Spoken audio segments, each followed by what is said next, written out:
Korinto Kapitulo 15. Mga igsuon, pahinumduman ko kamo sa maayong balita nga giwali ko kaninyo. Gidawat ninyo kini ug gibarugan ninyo ang inyong pagtuo. Mao kini ang maayong balita, ang mensahe nga akong giwali kaninyo.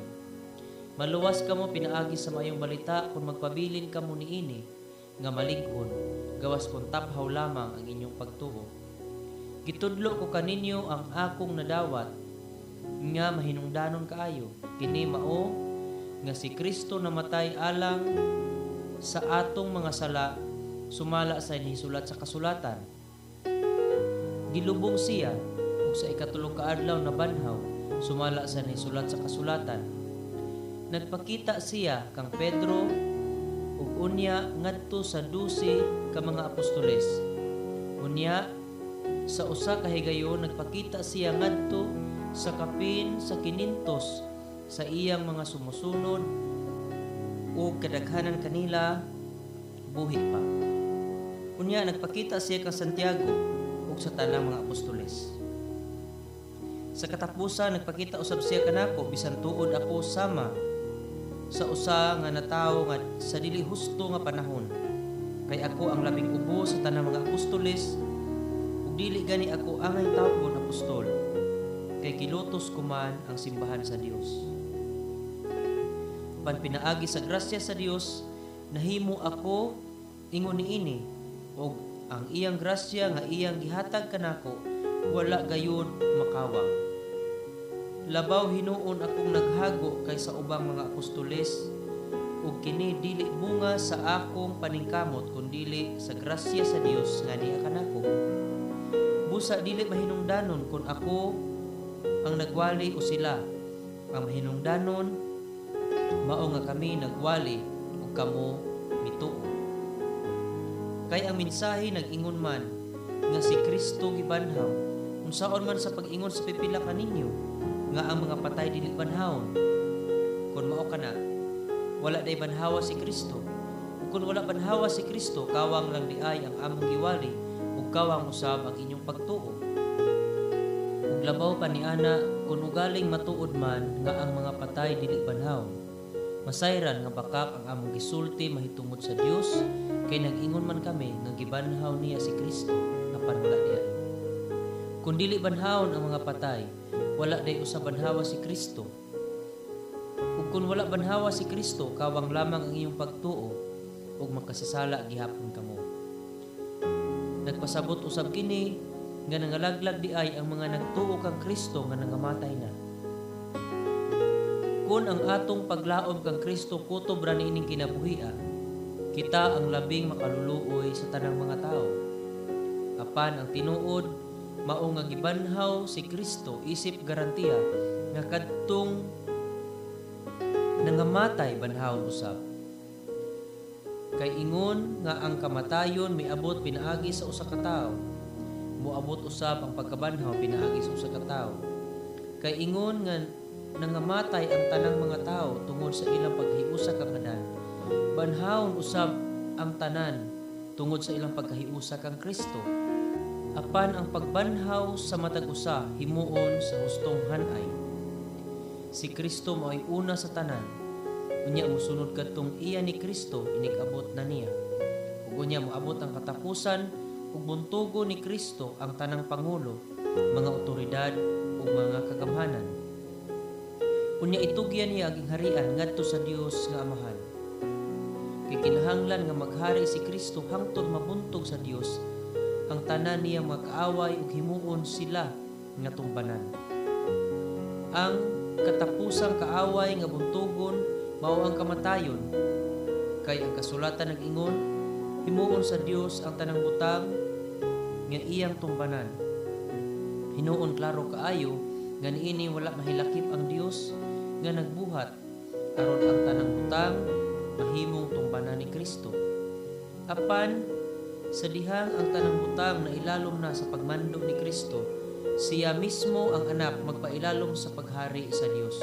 Ang Dios maoy nagbuhat aron ang tanan mailalom sa pagmando ni Kristo.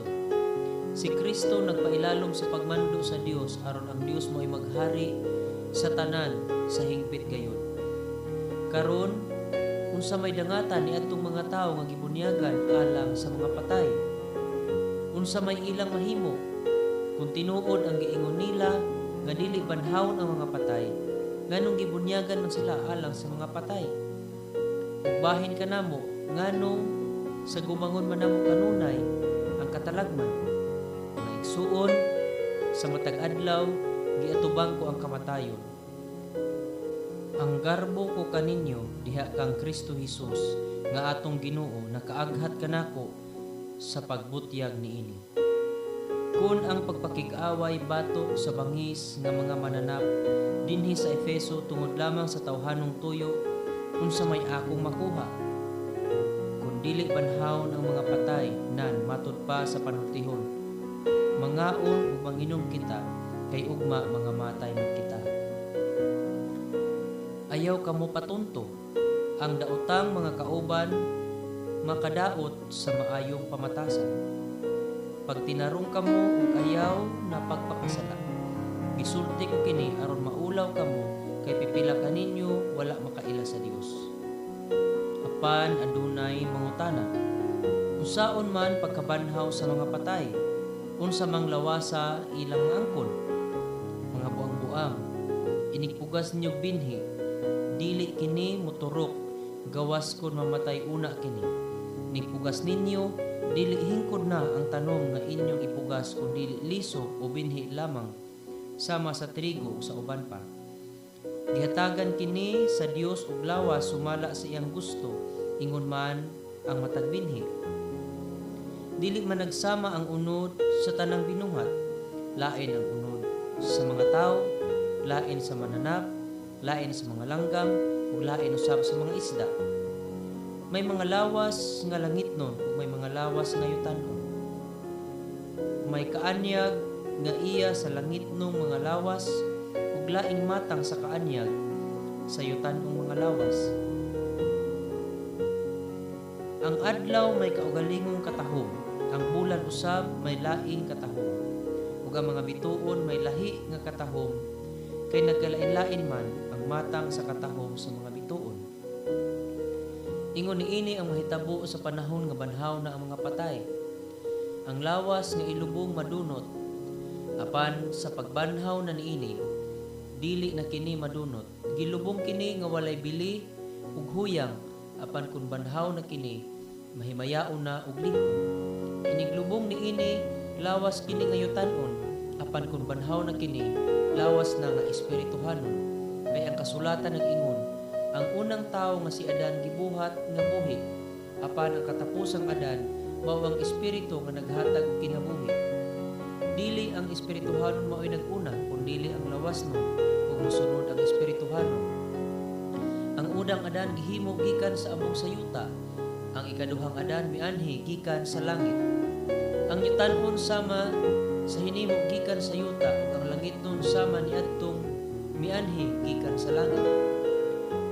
Ingon nga nagsulob kita sa dagway sa tao nga hinimo gikan sa yuta, magsulob unya usab kita sa dagway sa tao nga gikan sa langit. Maigsuon ang motong ipasabot mao nga hinimo nga ang hinimo gikan sa unod ug sa dugo dili makaambit sa gigharian sa Dios, ug ang mga butang nga madunot dili makaangkon sa kinaiya niadtong walay pagkadunot. Mao kini ang misteryo. Dili ang tanan kanato mamatay, apan kitang tanan sa kalit mga usab, sama sa kakalit sa usa ka pagpamilok. Mahitabo kini inigtingog sa katapusang trompeta, kay inigtingog niini ang mga patay banhawon aron dili na gayon mamatay, ug kita mga usab. Kay kining lawas nga madunot, kinahanglang magsulob sa pagkadili na madunot, ug kining lawas nga mamatay kinahanglang magsulob sa pagkadili na mamatay. Busa kun kining lawas masuloban na sa pagkadili madunot, ug kun kining lawas nga mamatay masuloban na sa pagkadili mamatay, matuma na ang kasulatan nga nag-ingon, gilaglag sa dayon ang kamatayon diha sa hingpit nga kadaugan. O kamatayon, hain naman ang imong kadaugan. O kamatayon, hain man ang imong kalala. Ang kalala sa kamatayon nagikan sa sala, ug ang gahom sa sala nagikan sa balaod. Apan salamat sa Dios nga naghatag kanato kadaugan pinaagi sa atong Ginoong Hesukristo. Busa, mga minahal kong mga kaigsuonan, tindog kamo nga likod ug dili matarong. Pagkugi kamo kanunay sa inyong pag-alagad sa Ginoo, kay nasayod kamo nga ang inyong pag-alagad dili gayon